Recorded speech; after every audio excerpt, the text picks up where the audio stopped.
Baik, assalamualaikum warahmatullahi wabarakatuh. Waalaikumsalam warahmatullahi wabarakatuh. Selamat siang semua. Siang, cerdas. Siang, yes. Oke, tadi sebelum pelajaran Ibu ada pelajaran apa? Matematika. Oke, setelah belajar matematika, sekarang kita akan belajar tentang cara menyelesaikan emosi. Nah, cara menyelesaikan emosi di sini tujuannya supaya jika kalian berantem dengan teman, kalian bisa menyelesaikan emosi kalian masing-masing. Coba diamati terlebih dahulu di sekitar kalian, ada tidak temannya yang suka emosi? Emosinya suka marah, suka nangis, suka apa lagi? Suka apa lagi, Mei? Emosi. Nah, kalian tahu nggak ciri-ciri orang kalau emosinya mau marah? Ada yang tahu? Nah, kalau belum tahu, Ibu kasih tahu. Misal, kalau orang mau marah itu mukanya senyum atau seperti hantu. Seperti hantu. Kenapa? Karena seram. Pasti dengar apa? Nah, itu tanda orang mau marah. Emosi. Nah, coba kalau temannya tersenyum, emosinya marah apa bahagia? Bahagia. Nah, di sini yang kita akan selesaikan yaitu emosi marah. Ketika temannya mau marah.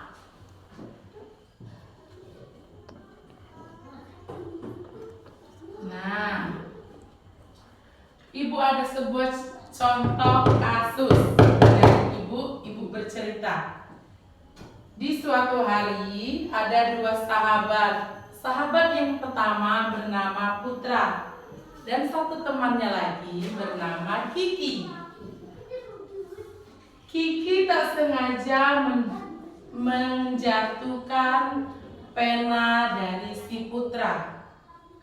Kemudian Putra pun marah kepada Kiki. Bagaimana cara menyelesaikan masalah tersebut? Ada yang bisa? Ada yang bisa? Oke. Caranya yaitu kalian laporkan kepada pihak sekolah. Nanti dari situ akan ada guru BK yang membantu kalian untuk menyelesaikan masalah tersebut.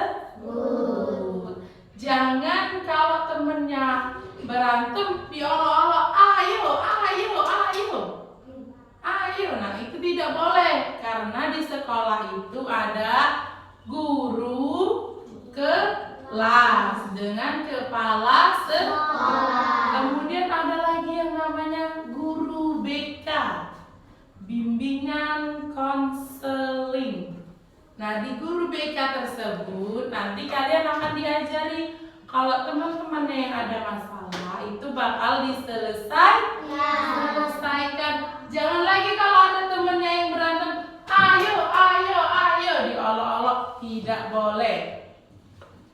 Nah, cara meredakan emosi yang marah. Yang pertama, kalau ada temennya yang lagi berantem, kalian bilang, stop, jangan berantem lagi. Ayo kita cari ibu guru. Kita bicarakan baik-baik dengan ibu guru. Nah, nanti dari situ ibu guru akan memecahkan masalah tersebut supaya tidak ada lagi yang namanya dendam dengan teman. Siapa di sini yang masih suka dendam sama temannya? Kalau sudah berantem, aku lewatnya, dia marah, aku dendamnya rasanya. Nah, begitupun amarah. aku luarnya di Giska, aku dendam dan rasanya. Nah itu tuh tidak boleh marah, tidak boleh dendam terhadap teman. Nah, ada juga cara menyelesaikan emosi marah ketika temannya menangis. Kalau menangis pasti emosinya marah, benar nggak? Benar, kalau temannya lagi nangis emosinya marah. Nah, cara menyelesaikan yang pertama, tarik nafas dari hidung, pelan-pelan keluarkan dari mulut. Nah, coba 3 kali dicoba. 1, 2 ya. Tarik nafas, keluarkannya dari mulut. Nah, kalau kalian mau marah, coba telit itu. Tapi kalau nasihati temennya juga harus pelan-pelan. Jangan temennya lagi marah, lagi nangis, kalian stop, ayo tarik nafas dari hidung ke mulut. Itu tidak akan mempan. Nanti kalian yang disalahin temennya.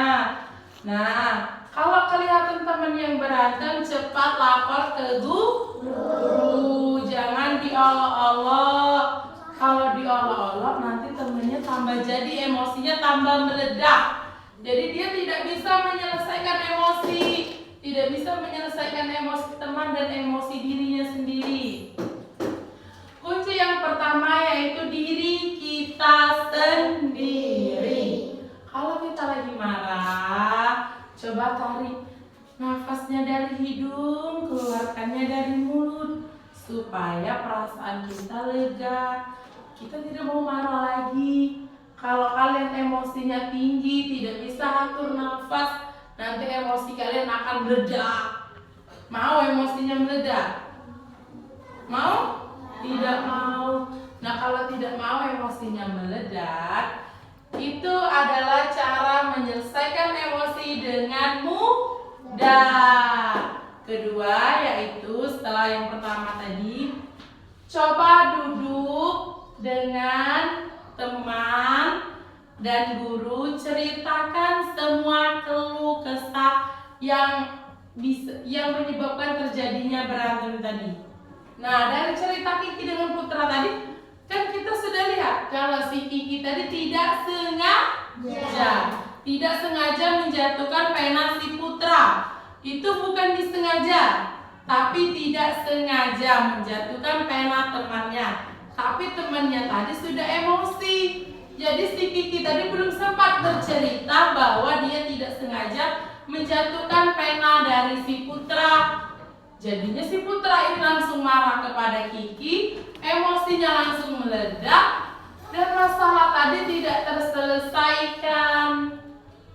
Nah, cara yang kedua, panggil gurunya. Misalnya Amora nih, lihat Pito sama Akas berantem. Amora yang lapor ke ibu. Ibu, aku lihat tuh Pito sama Akas lagi berantem di belakang dekat WC. Coba laporkan ke ibu, nanti kita panggil. Kita tanyakan dulu kenapa bisa terjadinya berantem. Itu adalah penyelesaian masalah atau bimbingan konseling. Jadi supaya temannya tadi tidak salah paham lagi. Nah, pasti si Akas kan cerita asal mula terjadinya. Pito juga cerita. Dari situlah kita akan menemukan solusi supaya tidak terjadilah emosi marah ini. Nah, sekarang ibu tanya deh, satu orang boleh maju ke depan. Boleh Fadila maju ke depan? Nah, gimana perasaan emosi Fadila kalau temennya gangguin? Marah. Cara menyelesaikan masalahnya tadi bagaimana kalau lagi marah sama temennya? Jangan langsung marah lagi, tapi bicarakan dulu kepada guru supaya guru yang bisa membantu menyelesaikan masalahnya begitu. Terima kasih Fadila. Boleh Pito maju ke depan? Nah, bagaimana perasaan Pito? Pito kan nggak tahu tuh misalnya Akas tadi yang menjatuhkan, Akas tadi nggak sengaja menjatuhkan buku Vito dari meja. Vito mau apa sama Akas? Mau marah. Tapi Vito kan belum tahu kalau Akas itu gak sengaja menjatuhkannya. Nah, jadi Vito kalau teman yang menjatuhkan barang, jangan langsung marah, tapi tanyakan terlebih dahulu. Akas, kenapa bukuku bisa jatuh? Pasti Akas tadi menjawab, maaf ya Vito, aku gak sengaja menjatuhkan bukumu. Nah, oke, terima kasih Vito. Nah, nanti dari situ tidak akan terjadinya emosi marah kalau kalian bisa bertanya dan mengontrol emosi kalian. Ingat pesan ibu, kalau mau marah, tarik dulu napas, keluarkan pelan-pelan dari mulut. Kalau kalian sudah tenang, baru tanyakan sama temennya, kenapa kau menjatuhkan penaku? Kenapa kau mengambil sepatuku? Kenapa sepatuku dilempar? Kenapa bukuku jatuh dari meja? Kenapa tasku terbuka atau botol minumku jatuh? Silakan tanyakan dulu dengan cara baik-baik kepada teman. Jangan langsung menuduh.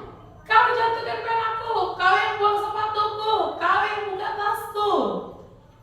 Nah, nanti masalah kalian tidak selesai, bisa panjang, bisa dendam, bisa terjadinya pembulian. Jadi tidak boleh. Kalau ada apa-apa, kalau misalnya nih mau marah banget sama temennya, tarik nafas dulu dari hidung, keluarkan dari mulut sebanyak 3 kali. Kalau sudah baru tanyakan, kenapa ya bukuku bisa jatuh? Kenapa ya penaku bisa terjatuh? Pasti temannya nanti yang menjawab.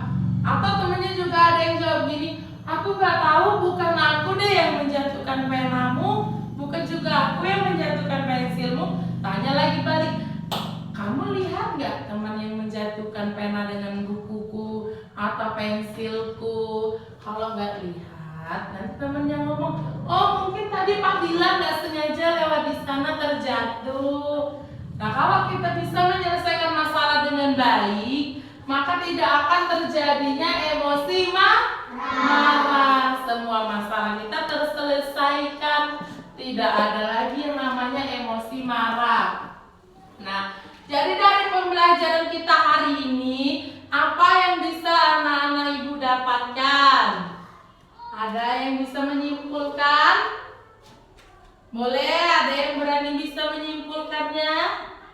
Yang pertama, tidak boleh emosi. Yang kedua, cara menyelesaikan masalah. Apa tadi cara menyelesaikan masalahnya? Tanyakan baik-baik kepada temannya supaya tidak terjadinya emosi marah itu. Nah, dari situ nanti kalian bisa menyelesaikan masalah kalian sendiri. Nah, itulah yang dinamakan dengan bimbingan konseling. Mengerti? Oke, kalau sudah mengerti, jam pelajarannya sudah habis. Setelah ini kalian akan masuk ke pelajaran selanjutnya, yaitu pelajaran bahasa Indonesia. Sekian materi Ibu pada hari ini. Ibu akhiri. Wassalamualaikum warahmatullahi wabarakatuh.